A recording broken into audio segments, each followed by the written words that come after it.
আজ আমি যেখানে এসেছি এটা হচ্ছে উড়িষ্যার ভুবনেশ্বর থেকে 7 কিলোমিটার দূরে উদয়গিরি পাহাড়। এখানে দুইটা পাহাড় আছে, একটার পাশে আরেকটা, একটা হচ্ছে খণ্ডগিরি আরেকটা হচ্ছে উদয়গিরি। এই দুটো পাহাড় নির্মাণ হয় খ্রিস্টপূর্ব 2য় শতকের দিকে। এটা উড়িষ্যার রাজা তৈরি করে সাধু সন্ন্যাসীদের জন্য, যে বৃষ্টির দিনে যাতে তারা নির্বিঘ্নে তপস্যা করতে পারত। এই জায়গায় যে গুহাগুলো দেখছেন, এখানে টোটাল 23টি গুহা আছে, আর বাদ বাকিগুলো ধ্বংসপ্রাপ্ত হয়েছে। এই যে গুহার সামনের সাইডটা দেখছেন,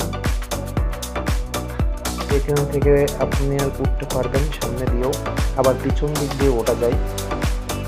আমরা উঠবো হচ্ছে পিছন দিক দিয়ে, যেখানে আপনার পিছনে ভালো কোনো জঙ্গল আছে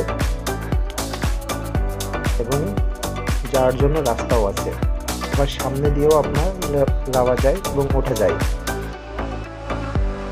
এখানে প্রতিদিন অনেক পর্যটক আসা যাওয়া করে। যারা এখানে আসে তারা বেশিরভাগ পুরীতে আসে, পুরী ট্রাভেল বাসের মাধ্যমে এই স্পটগুলোতে আসে।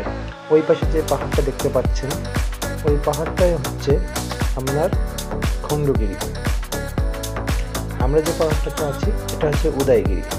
আর এই পাহাড়ের পর দিয়ে আপনার উড়িষ্যা শহরটা খুব সুন্দরভাবে দর্শন করা যায়। ওই যে পাহাড়টা দেখছেন ওইটাই হচ্ছে আপনার খণ্ডগিরি, আর পাশে যে শহরটা দেখছেন এটা হচ্ছে উড়িষ্যার শহর। উড়িষ্যার রাজা সেই সময় এটা নির্মাণ করেন সাধু সন্ন্যাসীদের জন্য।